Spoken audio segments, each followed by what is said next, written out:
মামা আমার দেশের বাড়ি হ্যাঁ আমার দেশের বাড়ি বাংলাদেশে। বাংলাদেশে কোন জায়গায়? বাংলাদেশে বাড়ি বড়গ্রাম থানা, বাড়ি ভরতপুর। বড়গ্রাম থানা, ভরতপুর বাড়ি। হ্যাঁ, আর বাড়িতে কে কে আছে তোমার? বাড়িতে এক ছেলে, দুটো মেয়ে। মেয়ে বিয়ে দেওয়া হয়ে গেছে, ছেলে একটা আছে, মেয়ে একটা আছে। তো দিনে কেমন ইনকাম হয়? ইনকাম ইনকাম হয় 200, 250, 300, 350, 400, ঠিক নাই। তুমি তো সবল সুস্থ মানুষ মামা, তুমি তো তাহলে গাড়ি টাড়ি চালাতে পারো।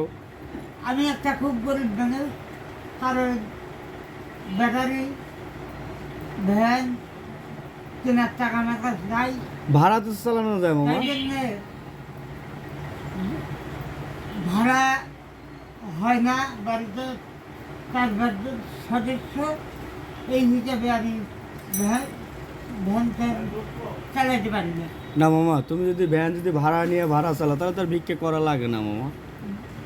না, বা তারপরে আমি ভ্যান চালাতে পারবো না। কেন? একটা গরিব মানুষ। গরিব মানুষের কি ভ্যান চালানো যাবে না? ওই ভ্যান মামা শোনো, ভ্যানে গরিব ঘরে জন্ম নেওয়া কিন্তু পাপ না, গরিব হয়ে মরাটাই হলো পাপ। কিন্তু মানে এক কথা হলো ব্যর্থ জীবন নিয়ে তুমি মরতেছো। তোমার চেষ্টা তুমি করবে না, তুমি ভিক্ষে করবে কে? তুমি তো সবল সুস্থ সবল একজন মানুষ, তাই না? হ্যাঁ, তাহলে তুমি ভিক্ষে করবে কি? তোমার একটা মান সম্মান আছে না? তুমি অটো অটো ভাড়া নিবা, ভাড়া না, নিয়ে রিজার্ভে না, চালাবে। যেহেতু আমি চা কিনতে খাইতেছি, যার জনের কিছু না এটা। তাহলে বাবা মা আছে?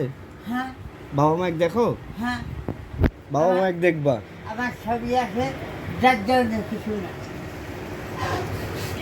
আসতে পারি? আচ্ছা, ভালো থাকো, কিন্তু পারলে কাজ কাম করে খাও মামা। নিজের বুঝ পাগলেও নিচু বাবা মামা তুমি ভালো